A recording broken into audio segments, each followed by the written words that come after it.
বৈষম্য বিরোধী ছাত্র আন্দোলন থেকে গণ আন্দোলনের মুখে সোমবার পদত্যাগ করে দেশ ছেড়েছেন শেখ হাসিনা। এতেই বিপদে পড়েছেন বাংলাদেশ ক্রিকেট বোর্ডের একাধিক কর্মকর্তা। শেখ হাসিনার দেশ ত্যাগের পর থেকে হদিস পাওয়া যাচ্ছে না বিসিবির প্রধান নাজমুল হাসান পাপনের। কর্মকর্তাদের একটি বড় অংশ আসছেন না বিসিবি কার্যালয়ে। প্রশ্ন উঠছে, কোথায় আছেন পাপন? বিসিবির শীর্ষস্থানীয় কর্মকর্তাদের বড় অংশই ছিল আওয়ামী লীগের। বোর্ড প্রধান নাজমুল হাসান পাপন ছিলেন আওয়ামী লীগের যুব ও ক্রীড়া বিষয়ক মন্ত্রী। এর বাইরে পরিচালকদের মধ্যে শফিউর রহমান নাদেল ছিলেন আওয়ামী লীগের একজন সংসদ সদস্য। নাইমুর রহমান দুর্জয় ছিলেন সাবেক সংসদ সদস্য। আজম ও নাসির উদ্দিন চট্টগ্রাম সিটি কর্পোরেশনের সাবেক মেয়র। প্রধানমন্ত্রীর দেশ ত্যাগের পর তারা সবাই এখন গা ঢাকা দিয়েছেন।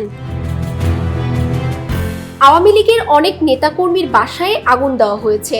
সাবেক দুই অধিনায়ক মাশরাফি বিন মুর্তজা ও সাকিব আল হাসান আওয়ামী লীগের সংসদ হওয়ায় পুড়িয়ে দেওয়া হয়েছে তাদের দলীয় কার্যালয়। পুড়িয়ে দেওয়া হয়েছে মাশরাফির বাড়ি।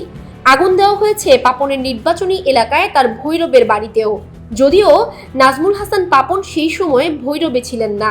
বোর্ডে থাকা আওয়ামী লীগের বাকি নেতারাও গা ঢাকা দিয়েছেন। কোথায় আছেন পাপন?